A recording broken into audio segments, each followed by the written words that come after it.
Crypto currency ਆਖਿਰ ਹੈ ਕੀ ਇਹ ਕ੍ਰਿਪਟੋ ਕਰੰਸੀ? ਕਿਉਂ ਇੰਨੀ ਜ਼ਰੂਰੀ ਹੈ? ਕਿਉਂ ਇਹਦੇ ਵਿੱਚ ਇਨਵੈਸਟ ਕਰੀਏ?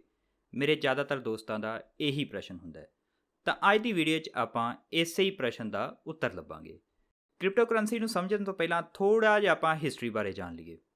ਪੁਰਾਣੇ ਸਮੇਂ ਵਿੱਚ ਕੀ ਹੁੰਦਾ ਸੀ ਕਿ ਬਾਰਟਰ ਸਿਸਟਮ ਚੱਲਦਾ ਸੀ, ਯਾਨੀ ਕਿ ਲੈਣ ਦੇਣ ਦੇ ਲਈ ਲੋਕੀ ਵਸਤੂਆਂ ਦਾ ਯੂਜ਼ ਕਰਦੇ ਸੀ, ਜਿਹਨੂੰ ਆਪਾਂ ਵਸਤ ਵਟਾਂਦਰਾ ਸਿਸਟਮ ਵੀ ਕਹਿੰਦੇ ਸੀ। ਯਾਨੀ ਕਿ ਇੱਕ ਚੀਜ਼ ਦੇ ਕੇ ਦੂਜੀ ਲੈ ਲਈ ਜਾਂਦੀ ਸੀਗੀ।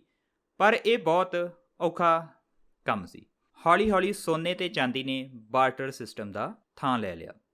ਯਾਨੀ ਕਿ ਹੁਣ ਲੋਕ ਸੋਨੇ ਅਤੇ ਚਾਂਦੀ ਦੇ ਨਾਲ ਵੱਖ-ਵੱਖ ਤਰ੍ਹਾਂ ਦਾ ਵਪਾਰ ਕਰਨ ਲੱਗ ਪਏ। ਫਿਰ ਹੌਲੀ ਹੌਲੀ ਸੋਨੇ ਦੇ ਸਿੱਕੇ ਬਣੇ, ਇਸੇ ਤਰ੍ਹਾਂ ਚਾਂਦੀ ਦੇ ਸਿੱਕੇ ਬਣੇ, ਅਤੇ ਇਸੇ ਤਰ੍ਹਾਂ ਹੌਲੀ ਹੌਲੀ ਜਿਹੜਾ ਹੈਗਾ ਮਨੀ ਹੋਂਦ ਵਿੱਚ ਆਇਆ। ਯਾਨੀ ਕਿ ਸਰਕਾਰਾਂ ਨੇ ਪੈਸਾ ਪ੍ਰਿੰਟ ਕਰਨਾ ਸ਼ੁਰੂ ਕੀਤਾ। ਸ਼ੁਰੂ ਵਿੱਚ ਜਿਹੜਾ ਵੀ ਪੈਸਾ ਸੀ ਇਹ ਗੋਲਡ ਦੇ ਨਾਲ ਬੈਕਅਪ ਰੱਖਿਆ ਜਾਂਦਾ ਸੀ। ਯਾਨੀ ਕਿ ਜਿੰਨਾ ਗੋਲਡ ਸਾਡੇ ਕੋਲ ਹੈਗਾ ਉਸੇ ਅਕੋਰਡਿੰਗ ਪੈਸਾ ਪ੍ਰਿੰਟ ਕੀਤਾ ਜਾਂਦਾ ਸੀ। ਪਰ ਹੌਲੀ ਹੌਲੀ ਸਰਕਾਰਾਂ ਨੇ ਉਹਨੂੰ ਗੋਲਡ ਦੇ ਨਾਲੋਂ ਡੀਪੈਗ ਕਰ ਦਿੱਤਾ, ਯਾਨੀ ਕਿ ਗੋਲਡ ਨਾਲੋਂ ਤੋੜ ਦਿੱਤਾ, ਅਤੇ ਆਪਦੇ ਹਿਸਾਬ ਨਾਲ ਹੀ ਮਨੀ ਪ੍ਰਿੰਟ ਕਰਨ ਲੱਗ ਪਏ, ਜੋ ਅੱਜ ਦਾ ਸਮਾਂ ਚੱਲ ਰਿਹਾ ਹੈ। ਅਤੇ ਇਸੇ ਕਰਕੇ ਜਿਹੜੀ ਹੈਗੀ ਹੈ ਮਹਿੰਗਾਈ ਬਹੁਤ ਜ਼ਿਆਦਾ ਵੱਧ ਜਾਂਦੀ ਹੈ ਜਦੋਂ ਸਰਕਾਰਾਂ ਬਹੁਤ ਜ਼ਿਆਦਾ ਮਨੀ ਪ੍ਰਿੰਟ ਕਰ ਦਿੰਦੀਆਂ ਨੇ। ਅਤੇ ਇਸੇ ਸਮੱਸਿਆ ਤੋਂ ਬਚਣ ਦੇ ਲਈ ਜਿਹੜਾ ਹੈਗਾ ਕ੍ਰਿਪਟੋ ਕਰੰਸੀ ਦੀ ਸ਼ੁਰੂਆਤ ਹੋਈ। ਸਭ ਤੋਂ ਪਹਿਲਾਂ ਬਿਟਕੋਇਨ ਦੀ ਸ਼ੁਰੂਆਤ ਹੋਈ। ਕਈ ਲੋਕ ਤਾਂ ਬਿਟਕੋਇਨ ਨੂੰ ਹੀ ਕ੍ਰਿਪਟੋ ਕਰੰਸੀ ਸਮਝ ਲੈਂਦੇ ਨੇ। ਅਸਲ ਵਿੱਚ ਬਿਟਕੋਇਨ ਜਿਹੜਾ ਹੈਗਾ ਕ੍ਰਿਪਟੋ ਕਰੰਸੀ ਦਾ ਇੱਕ ਪਾਰਟ ਹੀ ਹੈ। ਸ਼ਬਦੀ ਅਰਥ ਦੀ ਗੱਲ ਕਰੀਏ ਤਾਂ ਕ੍ਰਿਪਟੋ ਕਰੰਸੀ ਤੋਂ ਭਾਵ ਹੈ ਸੀਕ੍ਰੇਟ ਕਰੰਸੀ। ਕ੍ਰਿਪਟੋ ਮਤਲਬ ਸੀਕ੍ਰੇਟ ਅਤੇ ਕਰੰਸੀ ਮਤਲਬ ਕਰੰਸੀ ਜਾਂ ਮਨੀ। ਯਾਨੀ ਕਿ ਇੱਕ ਇਸ ਤਰ੍ਹਾਂ ਦੀ ਮਨੀ ਜਿਹਦੇ ਉੱਤੇ ਕਿਸੇ ਵੀ ਥਰਡ ਪਾਰਟੀ ਦਾ ਕੰਟਰੋਲ ਨਾ ਹੋਵੇ। ਜਿਵੇਂ ਆਪਾਂ ਬਿਟਕੋਇਨ ਦੀ ਉਦਾਹਰਨ ਲਈਏ, ਬਿਟਕੋਇਨ ਉੱਤੇ ਕਿਸੇ ਵੀ ਬੈਂਕ ਜਾਂ ਕਿਸੇ ਵੀ ਸਰਕਾਰ ਦਾ ਕੋਈ ਰੋਲ ਨਹੀਂ ਹੈਗਾ, ਕੋਈ ਦਬਾਅ ਨਹੀਂ ਹੈਗਾ। ਜੇਕਰ ਆਪਾਂ ਇੱਕ ਜਣੇ ਤੋਂ ਦੂਜੇ ਜਣੇ ਨੂੰ ਕੋਈ ਵੀ ਕ੍ਰਿਪਟੋ ਕਰੰਸੀ ਟ੍ਰਾਂਸਫਰ ਕਰਨੀ ਹੈਗੀ ਤਾਂ ਉਹਦੇ ਵਿੱਚ ਆਪਾਂ ਨੂੰ ਕਿਸੇ ਬੈਂਕ ਦੀ ਲੋੜ ਨਹੀਂ, ਕਿਸੇ ਸਰਕਾਰ ਦੀ ਜਾਂ ਕਿਸੇ ਵੀ ਥਰਡ ਪਾਰਟੀ ਦੀ ਕੋਈ ਲੋੜ ਨਹੀਂ। ਹੁਣ ਆਪਣੇ ਦਿਮਾਗ ਵਿੱਚ ਇਹ ਪ੍ਰਸ਼ਨ ਆਉਂਦਾ ਹੋਊਗਾ ਵੀ ਜੇਕਰ ਬੈਂਕ ਦੀ ਲੋੜ ਨਹੀਂ ਜਾਂ ਕਿਸੇ ਥਰਡ ਪਾਰਟੀ ਦੀ ਲੋੜ ਨਹੀਂ ਤਾਂ ਫਿਰ ਉਹਦਾ ਹਿਸਾਬ ਕਿਤਾਬ ਕਿਵੇਂ ਰੱਖਿਆ ਜਾਂਦਾ ਹੋਏਗਾ? ਉਹ ਸਾਰੇ ਲੈਣ ਦੇਣ ਦੀ ਲੈਜਰ ਕਿਵੇਂ ਮੇਨਟੇਨ ਕੀਤੀ ਜਾਂਦੀ ਹੋਏਗੀ? ਤਾਂ ਉਹਦੇ ਲਈ ਆਪਣੇ ਕੋਲ ਹੁੰਦੀਆਂ ਨੇ ਨੋਡਸ ਮਤਲਬ ਕੰਪਿਊਟਰ। ਉਹ ਕੰਪਿਊਟਰ ਜਿਹੜੇ ਕ੍ਰਿਪਟੋ ਕਰੰਸੀ ਨੂੰ ਮਾਈਨ ਕਰਦੇ ਨੇ।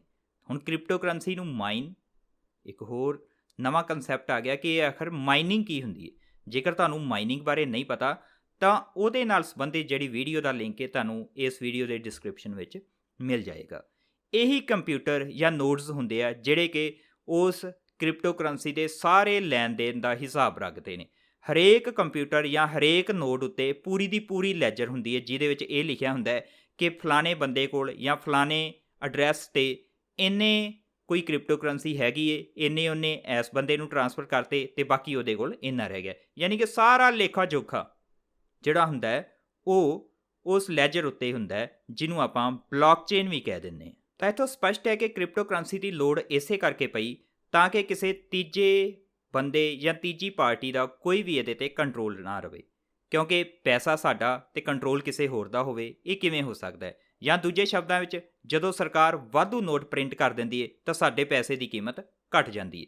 ਤਾਂ ਇਸੇ ਚੀਜ਼ਾਂ ਤੋਂ ਬਚਣ ਦੇ ਲਈ ਜਿਹੜੀ ਹੈਗੇ ਬਿਟਕੋਇਨ ਹੋਂਦ ਵਿੱਚ ਆਇਆ, ਅਤੇ ਹੌਲੀ ਹੌਲੀ ਹੋਰ ਵੀ ਬਹੁਤ ਜ਼ਿਆਦੀਆਂ ਕ੍ਰਿਪਟੋ ਕਰੰਸੀ ਅੱਜ ਦੇ ਯੁੱਗ ਵਿੱਚ ਉਪਲਬਧ ਨੇ ਆਪਣੇ ਕੋਲ।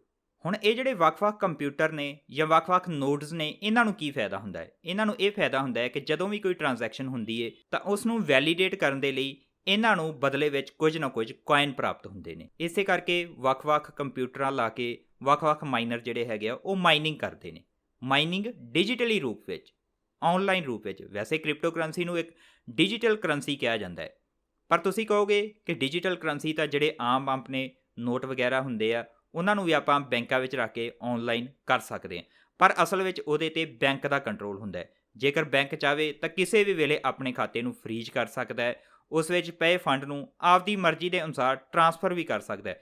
ਫਿਲਹਾਲ ਕਰਦਾ ਨਹੀਂ ਕਿਉਂਕਿ ਉਹਦੇ ਉੱਤੇ ਵੀ ਕੁਝ ਪਾਬੰਦੀਆਂ ਹੁੰਦੀਆਂ ਨੇ, ਪਰ ਉਹ ਫਿਰ ਵੀ ਉਹਨਾਂ ਕੋਲ ਪਾਵਰ ਹੁੰਦੀ ਹੈ ਉਹਨਾਂ ਦੇ ਸਿਸਟਮ ਵਿੱਚ ਕਿ ਉਹ ਕੁਝ ਵੀ ਕਰ ਸਕਦੇ ਨੇ। ਜਿਵੇਂ ਆਪਾਂ ਕਈ ਵਾਰ ਦੇਖਿਆ ਕਿ ਉਹਨਾਂ ਦਾ ਜਦੋਂ ਕੋਈ ਸਿਸਟਮ ਜਾਂ ਸਰਵਰ ਡਾਊਨ ਹੋ ਜਾਂਦਾ ਹੈ ਤਾਂ ਆਪਾਂ ਉਸ ਪੈਸੇ ਦਾ ਲੈਣ ਦੇਣ ਵੀ ਨਹੀਂ ਕਰ ਸਕਦੇ। ਪਰ ਕ੍ਰਿਪਟੋ ਕਰੰਸੀ ਦੇ ਮਾਮਲੇ ਵਿੱਚ ਅਜਿਹਾ ਕੁਝ ਵੀ ਨਹੀਂ। ਕ੍ਰਿਪਟੋ ਕਰੰਸੀ ਵਿੱਚ ਕੋਈ ਵੀ ਥਰਡ ਪਾਰਟੀ ਦਾ ਦਬਾਅ ਨਾ ਹੋਣ ਕਾਰਨ ਆਪਣਾ ਪੈਸਾ ਆਪਣੇ ਹੱਥ ਵਿੱਚ ਹੁੰਦਾ ਹੈ। ਇਸ ਤੋਂ ਇਲਾਵਾ ਜਿਵੇਂ ਹਰੇਕ ਕੰਟਰੀ ਦੀ ਜਿਹੜੀ ਕਰੰਸੀ ਹੁੰਦੀ ਹੈ ਉਸੇ ਕੰਟਰੀ ਵਿੱਚ ਹੀ ਚੱਲਦੀ ਹੈ, ਪਰ ਜੋ ਕ੍ਰਿਪਟੋ ਕਰੰਸੀ ਹੈਗੀ ਹੈ ਇਹ ਕੋਈ ਕੰਟਰੀ ਸਪੈਸੀਫਿਕ ਨਹੀਂ ਹੈਗੀ। ਯਾਨੀ ਕਿ ਆਪਾਂ ਕਿਸੇ ਵੀ ਕੰਟਰੀ ਦੇ ਕਿਸੇ ਵੀ ਪਰਸਨ ਨੂੰ ਉਹ ਜਿਹੜੀ ਕਰੰਸੀ ਭੇਜ ਸਕਦੇ ਹਾਂ, ਤੇ ਇਹ ਇੱਕ ਤਰ੍ਹਾਂ ਦੀ ਵਰਲਡ ਵਾਈਡ ਕਰੰਸੀ ਹੁੰਦੀ ਹੈ ਕ੍ਰਿਪਟੋ ਕਰੰਸੀ, ਤੇ ਕੋਈ ਵੀ ਦੇਸ਼ ਇਹਦੇ ਤੇ ਰੋਕ ਨਹੀਂ ਲਾ ਸਕਦਾ। ਜਿਵੇਂ ਹੁਣ ਆਪਾਂ ਦੇਖ ਰਹੇ ਹਾਂ ਕਿ ਯੂਕਰੇਨ ਤੇ ਰਸ਼ੀਆ ਦਾ ਚਾਹੇ ਯੁੱਧ ਚੱਲ ਰਿਹਾ, ਤੇ ਬਹੁਤ ਸਾਰੇ ਦੇਸ਼ਾਂ ਨੇ ਜਾਂ ਬਹੁਤ ਸਾਰੇ ਵਿਅਕਤੀਆਂ ਨੇ ਜਿਹੜਾ ਹੈਗਾ ਯੂਕਰੇਨ ਨੂੰ ਕ੍ਰਿਪਟੋ ਕਰੰਸੀ ਦੇ ਰੂਪ ਵਿੱਚ ਸਹਾਇਤਾ ਪ੍ਰਦਾਨ ਕੀਤੀ ਹੈ। ਚਾਹੇ ਉੱਥੋਂ ਦਾ ਬੈਂਕਿੰਗ ਸਿਸਟਮ ਬੰਦ ਵੀ ਕਿਉਂ ਨਾ ਹੋ ਜਾਵੇ, ਪਰ ਫਿਰ ਵੀ ਜਿਹੜਾ ਕ੍ਰਿਪਟੋ ਕਰੰਸੀ ਦੇ ਰੂਪ ਵਿੱਚ ਉੱਥੇ ਸਹਾਇਤਾ ਪਹੁੰਚਣੋਂ ਨਹੀਂ ਰੋਕ ਸਕਦੀ। ਚਾਹੇ ਕੋਈ ਵੀ ਕੰਟਰੀ ਕਿਸੇ ਵੀ ਹੋਰ ਦੇਸ਼ ਤੇ ਕਿਸੇ ਵੀ ਤਰ੍ਹਾਂ ਦਾ ਕੋਈ ਬੈਨ ਲਾ ਦੇਵੇ ਵੀ ਉਹਨੇ ਫਲਾਣੇ ਕੰਟਰੀ ਨੂੰ ਕੁਝ ਨਹੀਂ ਭੇਜਣਾ, ਤਾਂ ਵੀ ਕ੍ਰਿਪਟੋ ਕਰੰਸੀ ਤੇ ਬੈਨ ਨਹੀਂ ਲੱਗ ਸਕਦਾ। ਇਹਦੇ ਤੋਂ ਬਿਨਾਂ ਹੋਰ ਵੀ ਇਹਦੇ ਕਈ ਤਰ੍ਹਾਂ ਦੇ ਫਾਇਦੇ ਨੇ ਕ੍ਰਿਪਟੋ ਕਰੰਸੀ ਦੇ। ਕ੍ਰਿਪਟੋ ਕਰੰਸੀ ਦੇ ਫਾਇਦਿਆਂ ਨੂੰ ਆਪਾਂ ਮੇਨ ਦੋ ਭਾਗਾਂ ਵਿੱਚ ਵੰਡ ਸਕਦੇ ਹਾਂ, ਇੱਕ ਤਾਂ ਟੈਕਨੋਲੋਜੀ ਦੇ ਪੱਖ ਤੋਂ ਤੇ ਦੂਜਾ ਹੈਗਾ ਇਕਨੋਮੀ ਜਾਂ ਆਰਥਿਕ ਪੱਖ ਤੋਂ। ਟੈਕਨੋਲੋਜੀ ਦੇ ਪੱਖ ਤੋਂ ਦੇਖਿਆ ਜਾਵੇ ਤਾਂ ਕ੍ਰਿਪਟੋ ਕਰੰਸੀ ਇਕੱਲਾ ਡਿਜੀਟਲ ਮਨੀ ਨਹੀਂ, ਸਗੋਂ ਇਹਨੇ ਆਪਾਂ ਨੂੰ ਇੱਕ ਬਹੁਤ ਹੀ ਵਿਸ਼ਾਲ ਦਾਇਰਾ ਦਿੱਤਾ ਹੈ ਟੈਕਨੋਲੋਜੀ ਦਾ। ਇਹਦੇ ਵਿੱਚ ਹੀ ਬਲੌਕਚੇਨ ਆ ਜਾਂਦੀ। ਬਲੌਕਚੇਨ ਦਾ ਮਤਲਬ ਬਲੌਕਸ ਦੀ ਇੱਕ ਚੇਨ। ਹੁਣ ਇਹ ਬਲੌਕਚੇਨ ਕੀ ਹੁੰਦੀ ਹੈ, ਬਲੌਕ ਕੀ ਹੁੰਦੇ ਆ, ਤਾਂ ਉਹਦੇ ਬਾਰੇ ਵੀ ਸਾਰੀਆਂ ਵੀਡੀਓਜ਼ ਮੈਂ ਬਣਾਈਆਂ ਹੋਈਆਂ, ਜਿਨ੍ਹਾਂ ਦਾ ਲਿੰਕ ਤੁਹਾਨੂੰ ਡਿਸਕ੍ਰਿਪਸ਼ਨ ਵਿੱਚ ਮਿਲ ਜਾਏਗਾ। ਤੇ ਆਉਣ ਵਾਲੇ ਸਮੇਂ ਵਿੱਚ ਇਸ ਬਲੌਕਚੇਨ ਦੀ ਹੋਰ ਵੀ ਜ਼ਿਆਦਾ ਮਹੱਤਤਾ ਬਹੁਤ ਵਧਣ ਵਾਲੀ ਹੈ। ਵੈਸੇ ਅੱਜ ਕੱਲ੍ਹ ਵੀ ਇਹਦਾ ਮਹਾਰਾਸ਼ਟਰ ਦੇ ਕਈ ਜ਼ਿਲ੍ਹਿਆਂ ਵਿੱਚ ਯੂਜ਼ ਹੋ ਰਿਹਾ ਹੈ, ਜਿਵੇਂ ਕਿ ਉੱਥੇ ਜਿਹੜੇ ਜਾਤੀ ਸਰਟੀਫਿਕੇਟ ਹੈਗੇ ਆ ਉਹ ਬਲੌਕਚੇਨ ਉੱਤੇ ਇਸ਼ੂ ਹੋ ਰਹੇ ਨੇ। ਉੱਥੇ ਕੁਝ ਡਿਪਲੋਮਿਆਂ ਦੇ ਜਿਹੜੇ ਸਰਟੀਫਿਕੇਟਸ ਨੇ ਉਹ ਵੀ ਬਲੌਕਚੇਨ ਉੱਤੇ ਇਸ਼ੂ ਕੀਤੇ ਜਾ ਰਹੇ ਨੇ, ਕਿਉਂਕਿ ਬਲੌਕਚੇਨ ਉੱਤੇ ਜਿਹੜੀ ਡੁਪਲੀਕੇਸੀ ਕਰਨੀ ਹੈਗੀ ਨਾ ਉਹ ਲਗਭਗ ਨਾ ਦੇ ਬਰਾਬਰ ਹੈ। ਇਸ ਕਰਕੇ ਸਰਕਾਰ ਵੀ ਜਿਹੜੀ ਹੈਗੀ ਹੈ ਬਲੌਕਚੇਨ ਨੂੰ ਵਰਤਦੀ ਪਈ ਹੈ, ਤੇ ਆਉਣ ਵਾਲੇ ਸਮੇਂ ਵਿੱਚ ਹੋਰ ਵੀ ਇਹਦੇ ਯੂਜ਼ ਕੇਸ ਬਹੁਤ ਵਧਣਗੇ। ਜਿਵੇਂ ਜਿਹੜੇ ਲੈਂਡ ਰਿਕਾਰਡਸ ਆਪਣੇ ਹੈਗੇ ਆ ਨਾ, ਇਹ ਵੀ ਬਲੌਕਚੇਨ ਉੱਤੇ ਆ ਜਾਣੇ ਆ। ਇਸੇ ਤਰ੍ਹਾਂ ਵੱਖ-ਵੱਖ ਹਸਪੀਟਲਾਂ ਦਾ ਜਿਹੜਾ ਪੇਸ਼ੈਂਟਸ ਦਾ ਡਾਟਾ ਹੈਗਾ ਉਹ ਵੀ ਹੋ ਸਕਦਾ ਆਉਣ ਵਾਲੇ ਸਮੇਂ 'ਚ ਬਲੌਕਚੇਨ ਵਿੱਚ ਆ ਜਾਵੇ। ਤੇ ਇਹ ਵੀ ਸੰਭਵ ਹੈਗਾ ਕਿ ਆਉਣ ਵਾਲੇ ਸਮੇਂ 'ਚ ਜਿਹੜੀਆਂ ਵੋਟਾਂ ਹੈਗੀਆਂ ਉਹ ਵੀ ਬਲੌਕਚੇਨ ਰਾਹੀਂ ਪਾਈਆਂ ਜਾਣ। ਤਾਂ ਦੇਖੋ ਕਿੱਡਾ ਵੱਡਾ ਆਪਾਂ ਨੂੰ ਅਨਮੋਲ ਖਜ਼ਾਨਾ ਦਿੱਤਾ ਹੈ ਕ੍ਰਿਪਟੋ ਕਰੰਸੀ ਨੇ। ਇਸ ਤੋਂ ਬਿਨਾਂ ਵੈਬ 3, ਹੁਣ ਵੈਬ 3 ਜਿਹੜਾ ਹੈਗਾ ਇਹ ਇੰਟਰਨੈਟ ਦਾ ਨਵਾਂ ਵਰਸ਼ਨ ਹੈ। ਹੁਣ ਆਪਾਂ ਫਿਲਹਾਲ ਵੈਬ 2 ਯੂਜ਼ ਕਰ ਰਹੇ ਹਾਂ, ਪਰ ਆਉਣ ਵਾਲੇ ਸਮੇਂ ਵਿੱਚ ਵੈਬ 3 ਯੂਜ਼ ਕਰਾਂਗੇ। ਵੈਬ 3 ਬਾਰੇ ਵੀ ਮੈਂ ਵੀਡੀਓ ਬਣਾਈ ਹੈ, ਉਹਦਾ ਵੀ ਲਿੰਕ ਤੁਹਾਨੂੰ ਡਿਸਕ੍ਰਿਪਸ਼ਨ ਵਿੱਚੋਂ ਮਿਲ ਜੂਗਾ। ਇਸੇ ਤਰ੍ਹਾਂ ਮੈਟਾਵਰਸ ਇੱਕ ਅਲੱਗ ਹੀ ਅਦਭੁਤੀ ਦੁਨੀਆ, ਉਹਦਾ ਕਨਸੈਪਟ ਵੀ ਆਪਾਂ ਨੂੰ ਕ੍ਰਿਪਟੋ ਕਰੰਸੀ ਨੇ ਹੀ ਦਿੱਤਾ ਹੈ। ਤਾਂ ਮੈਟਾਵਰਸ ਬਾਰੇ ਵੀ ਵੀਡੀਓ ਤੁਹਾਨੂੰ ਉਹਦਾ ਲਿੰਕ ਵੀ ਡਿਸਕ੍ਰਿਪਸ਼ਨ ਵਿੱਚੋਂ ਮਿਲ ਜਾਏਗਾ। ਤਾਂ ਦੇਖੋ ਟੈਕਨੋਲੋਜੀ ਦੇ ਪੱਖ ਤੋਂ ਦੇਖਿਆ ਜਾਵੇ ਤਾਂ ਆਪਾਂ ਕ੍ਰਿਪਟੋ ਕਰੰਸੀ ਨੇ ਆਪਾਂ ਨੂੰ ਬਹੁਤ ਕੁਝ ਦਿੱਤਾ ਹੈ। ਆਉਣ ਵਾਲਾ ਜਿਹੜਾ ਸਮਾਂ ਹੈਗਾ ਉਹ ਜਿਹੜੀਆਂ ਇਹਨਾਂ ਹੀ ਟੈਕਨੋਲੋਜੀਜ਼ 'ਤੇ ਆਧਾਰਿਤ ਹੋਊਗਾ।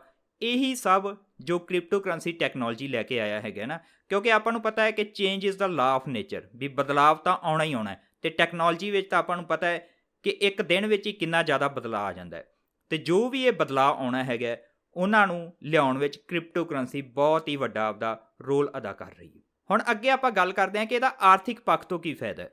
ਆਰਥਿਕ ਪੱਖ ਤੋਂ ਫਾਇਦਾ ਇੱਕ ਤਾਂ ਆਪਾਂ ਪਹਿਲਾਂ ਗਿਣਾਈ ਆਏ ਹਾਂ ਵੀ ਇਹਦੇ ਉੱਤੇ ਕਿਸੇ ਵੀ ਬੈਂਕ ਜਾਂ ਥਰਡ ਪਾਰਟੀ ਦਾ ਕੋਈ ਕੰਟਰੋਲ ਨਹੀਂ ਹੁੰਦਾ। ਕੰਟਰੋਲ ਨਾ ਹੋਣ ਦੇ ਬਾਵਜੂਦ ਵੀ ਇਹ ਸਿਸਟਮ ਬਹੁਤ ਜ਼ਿਆਦਾ ਸਿਕਿਉਰ ਹੁੰਦਾ ਹੈ, ਕਿਉਂਕਿ ਹਰ ਕਿਸੇ ਨੂੰ ਪਤਾ ਹੈ ਕਿ ਫਲਾਣੇ ਬੰਦੇ ਕੋਲ ਕਿੰਨੀ ਕ੍ਰਿਪਟੋ ਕਰੰਸੀ ਹੈ ਤੇ ਉਸਨੇ ਕਿੰਨੀ ਕਿਹਨੂੰ ਟ੍ਰਾਂਸਫਰ ਕੀਤੀ ਤੇ ਬਾਕੀ ਉਹਦੇ ਕੋਲ ਬਕਾਇਆ ਕਿੰਨਾ ਬਚਿਆ। ਯਾਨੀ ਕਿ ਡਬਲ ਸਪੈਂਡਿੰਗ ਦੀ ਕੋਈ ਸੰਭਾਵਨਾ ਨਹੀਂ ਹੁੰਦੀ। ਕੋਈ ਵੀ ਵਿਅਕਤੀ ਇੱਕ ਕੋਇਨ ਨੂੰ 2 ਵਾਰੀ ਸਪੈਂਡ ਨਹੀਂ ਕਰ ਸਕਦਾ।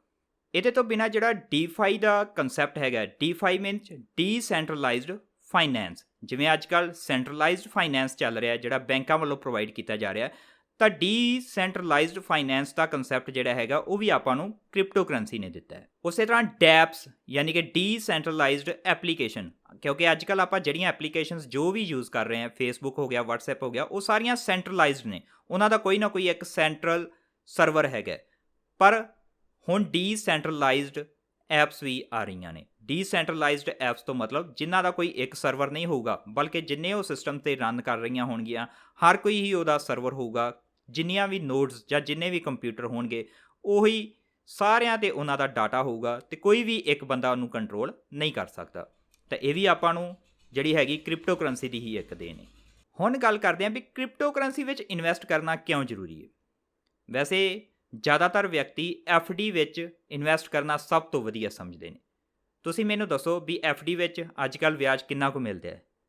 4-5% ਹੀ ਵਿਆਜ ਮਿਲਦਾ ਹੈ, ਵੱਧ ਤੋਂ ਵੱਧ ਕਿਸੇ ਬੈਂਕ 'ਚ ਹੋ ਸਕਦਾ 6% ਮਿਲਦਾ ਹੋਵੇ। ਪਰ ਇਹਦੇ ਨਾਲ ਕੀ ਤੁਸੀਂ ਮਹਿੰਗਾਈ ਦਾ ਡਾਟਾ ਦੇਖਿਆ? ਜਿਹੜੀ ਮਹਿੰਗਾਈ ਹੈਗੀ ਹੈ ਉਹ ਲਗਭਗ 6-7% ਔਸਤਨ ਵੱਧ ਰਹੀ ਹੈ। ਯਾਨੀ ਕਿ ਜੋ ਚੀਜ਼ ਅਸੀਂ ਅੱਜ 100 ਰੁਪਏ ਦੀ ਖਰੀਦ ਰਹੇ ਹਾਂ ਉਹ 1 ਸਾਲ ਬਾਅਦ 107 ਰੁਪਏ ਦੀ ਹੋ ਜਾਊਗੀ। ਤੇ ਬੈਂਕ ਆਪਾਂ ਨੂੰ ਅੱਜ ਜੇਕਰ ਆਪਾਂ ਉਹਦੇ 'ਚ 100 ਰੁਪਏ ਦੀ FD ਕਰਾਉਣੇ ਆ ਤਾਂ ਸਾਲ ਬਾਅਦ ਆਪਾਂ ਨੂੰ 5% ਦੇ ਹਿਸਾਬ ਨਾਲ 5 ਰੁਪਏ ਦੇਊਗਾ। ਯਾਨੀ ਕਿ 1 ਸਾਲ ਬਾਅਦ ਆਪਣੇ 105 ਰੁਪਏ ਬਣਨਗੇ।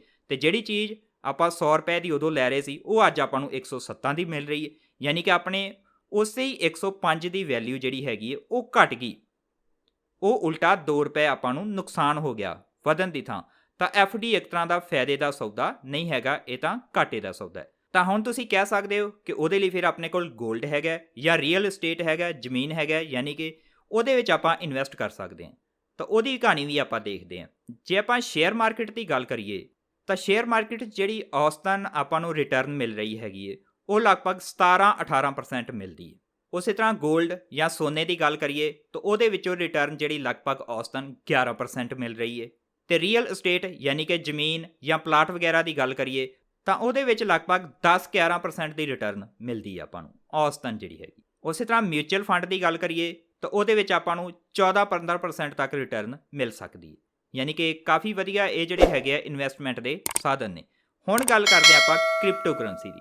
ਤਾਂ ਕ੍ਰਿਪਟੋ ਕਰੰਸੀ ਵਿੱਚ ਆਪਾਂ ਬਿਟਕੋਇਨ ਦੀ ਫਿਲਹਾਲ ਇੱਥੇ ਮੈਂ ਉਦਾਹਰਨ ਲੈਣਾ, ਕਿਉਂਕਿ ਬਿਟਕੋਇਨ ਜਿਹੜਾ ਹੈਗਾ ਉਹ 30-40% ਕ੍ਰਿਪਟੋ ਕਰੰਸੀ ਦਾ ਹੋਲਡ ਰੱਖਦਾ ਹੈ ਆਪਣੇ ਆਪ ਵਿੱਚ। ਤਾਂ ਬਿਟਕੋਇਨ ਨੂੰ ਆਪਾਂ ਇੱਕ ਨਿੱਕੀ ਜਿਹੀ ਉਦਾਹਰਨ ਨਾਲ ਹੀ ਸਮਝਦੇ ਹਾਂ। ਮੰਨ ਲਓ 2011 ਵਿੱਚ ਤੁਸੀਂ ਬਿਟਕੋਇਨ ਵਿੱਚ 13-14 ਰੁਪਏ ਲਾਏ ਹੁੰਦੇ ਤਾਂ ਅੱਜ ਦੇ ਦਿਨ ਜੋ ਅੱਜ ਦਾ ਪ੍ਰਾਈਸ ਹੈਗਾ ਉਹਦੇ ਅਕੋਰਡਿੰਗ ਤੁਹਾਡੇ ਉਹ 16 ਲੱਖ ਬਣ ਗਏ ਹੁੰਦੇ। ਹਾਂਜੀ, ਤੁਸੀਂ ਬਿਲਕੁਲ ਸਹੀ ਸੁਣਿਆ। ਯਾਨੀ ਕਿ ਅੱਜ ਤੋਂ ਜੇਕਰ 11 ਸਾਲ ਪਹਿਲਾਂ ਤੁਸੀਂ ਬਿਟਕੋਇਨ ਵਿੱਚ 13 ਜਾਂ 14 ਰੁਪਏ ਲਾਏ ਹੁੰਦੇ ਨਾ, ਕਿਉਂਕਿ ਉਦੋਂ ਇਹਦੀ ਪ੍ਰਾਈਸ ਇੰਨੀ ਕੁ ਸੀ, ਖੈਰ ਇਦੋਂ ਵੀ ਘੱਟ ਹੀ ਸੀ, 12 ਕੋਈ ਰੁਪਏ ਸੀ, ਤਾਂ 12 ਰੁਪਏ ਵੀ ਲਾਏ ਹੁੰਦੇ ਨਾ ਤਾਂ ਅੱਜ ਉਹੀ ਤੁਹਾਡਾ ਜਿਹੜਾ ਹੈਗਾ 16 ਲੱਖ ਬਣ ਗਿਆ ਹੁੰਦਾ।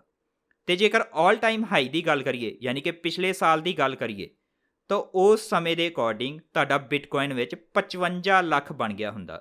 ਤਾਂ ਹੁਣ ਆਪੇ ਹੀ ਦੇਖ ਲਓ ਵੀ ਕਿੰਨੇ ਪਰਸੈਂਟ ਇਹ ਰਿਟਰਨ ਪਾਉਂਦੀ ਏ, ਇਹ ਤਾਂ ਲੱਖਾਂ ਵਿੱਚ ਹੀ ਚਲੀ ਜਾਂਦੀ ਏ। ਬਾਕੀ ਹੋਰ ਵੀ ਜਿਹੜੀਆਂ ਕ੍ਰਿਪਟੋ ਕਰੰਸੀਜ਼ ਹੈਗੀਆਂ ਕਈਆਂ ਵਿੱਚ ਇਦੋਂ ਵੀ ਜ਼ਿਆਦਾ ਜਿਹੜੀ ਹੈਗੀ ਰਿਟਰਨ ਦਰਜ ਕੀਤੀ ਗਈ ਹੈ। ਪਰ ਕਿਉਂਕਿ ਬਿਟਕੋਇਨ ਸਭ ਤੋਂ ਜ਼ਿਆਦਾ ਹਿੱਸਾ ਹੋਲਡ ਕਰਦਾ ਹੈ ਕ੍ਰਿਪਟੋ ਕਰੰਸੀ ਮਾਰਕੀਟ ਕੈਪ ਦਾ, ਤਾਂ ਇਸੇ ਕਰਕੇ ਆਪਾਂ ਇੱਥੇ ਬਿਟਕੋਇਨ ਦੀ ਹੀ ਉਦਾਹਰਨ ਦਿੱਤੀ ਹੈ। ਬਾਕੀ ਕੋਈ ਸ਼ੱਕ ਨਹੀਂ ਕਿ ਬਹੁਤ ਸਾਰੀਆਂ ਜਿਹੜੀਆਂ ਹੈਗੀਆਂ ਫਰਾਡ ਕ੍ਰਿਪਟੋ ਕਰੰਸੀ ਵੀ ਮਾਰਕੀਟ ਵਿੱਚ ਆ ਰਹੀਆਂ ਨੇ।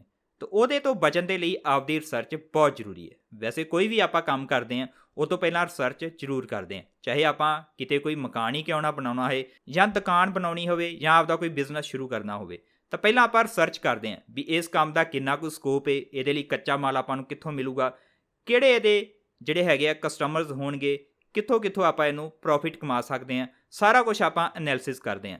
ਤਾਂ ਉਸੇ ਤਰ੍ਹਾਂ ਕ੍ਰਿਪਟੋ ਮਾਰਕੀਟ ਵਿੱਚ ਐਂਟਰ ਹੋਣ ਤੋਂ ਪਹਿਲਾਂ ਵੀ ਇਹਦਾ ਐਨਾਲਿਸਿਸ ਕਰਨਾ, ਇਹਦੇ ਬਾਰੇ ਆਪਦੀ ਰਿਸਰਚ ਕਰਨਾ ਬਹੁਤ ਜ਼ਰੂਰੀ ਹੈ। ਇਸ ਲਈ ਮੈਂ ਹਮੇਸ਼ਾ ਲਗਭਗ ਆਪਦੀਆਂ ਹਰੇਕ ਵੀਡੀਓ ਵਿੱਚ ਹੀ ਇਹ ਕਹਿਣਾ ਵੀ ਕੁਝ ਵੀ ਇਹਦੇ ਵਿੱਚ ਇਨਵੈਸਟ ਕਰਨ ਤੋਂ ਪਹਿਲਾਂ ਆਪਦੀ ਰਿਸਰਚ ਜ਼ਰੂਰ ਕਰ ਲਵੋ। ਹੁਣ ਉਹ ਰਿਸਰਚ ਕਿਵੇਂ ਕਰਨੀ ਹੈ ਉਹਦੇ ਬਾਰੇ ਵੀ ਮੈਂ ਆਪਦੀਆਂ ਲਗਭਗ ਸਾਰੀਆਂ ਵੀਡੀਓਜ਼ ਵਿੱਚ ਹੀ ਦੱਸਦਾ ਰਹਿਣਾ। ਉਹਦੇ ਲਈ ਵੀ ਆਪਣੇ ਕੋਲ ਬਹੁਤ ਸਾਰੇ ਜਿਹੜੇ ਹੈਗੇ ਆ ਪਲੇਟਫਾਰਮ ਅਵੇਲੇਬਲ ਨੇ। ਤੇ ਬਾਕੀ ਰਹੀ ਗੱਲ ਜਿਹੜਾ ਇਨਵੈਸਟਮੈਂਟ ਹੈਗਾ ਉਹਦੇ ਲਈ ਆਪਾਂ ਨੂੰ ਫੰਡਾਮੈਂਟਲ ਐਨਾਲਿਸਿਸ ਦੀ ਲੋੜ ਪੈਂਦੀ ਹੈ। ਤੇ ਜੇਕਰ ਤੁਸੀਂ ਇਹਦੇ ਵਿੱਚ ਟ੍ਰੇਡ ਕਰਦੇ ਹੋ ਯਾਨੀ ਕਿ ਜਿਨ੍ਹਾਂ ਨੇ ਜਲਦੀ ਪੈਸਾ ਕਮਾਉਣਾ ਹੁੰਦਾ ਹੈ, ਕਿਉਂਕਿ ਟ੍ਰੇਡ ਵੀ ਆਪਣੇ ਆਪ ਵਿੱਚ ਇੱਕ ਤਰ੍ਹਾਂ ਦਾ ਬਿਜ਼ਨਸ ਹੈ। ਵੈਸੇ ਬਹੁਤ ਸਾਰੇ ਲੋਕ ਜਿਹੜੇ ਹੈਗੇ ਆ ਸ਼ੇਅਰ ਮਾਰਕੀਟ ਵਿੱਚ ਟ੍ਰੇਡ ਕਰਦੇ ਨੇ, ਪਰ ਸ਼ੇਅਰ ਮਾਰਕੀਟ ਦੇ ਨਾਲੋਂ ਵੀ ਜ਼ਿਆਦਾ ਫਾਇਦਾ ਜਿਹੜਾ ਹੈਗਾ ਉਹ ਕ੍ਰਿਪਟੋ ਕਰੰਸੀ ਮਾਰਕੀਟ ਵਿੱਚ ਹੈ।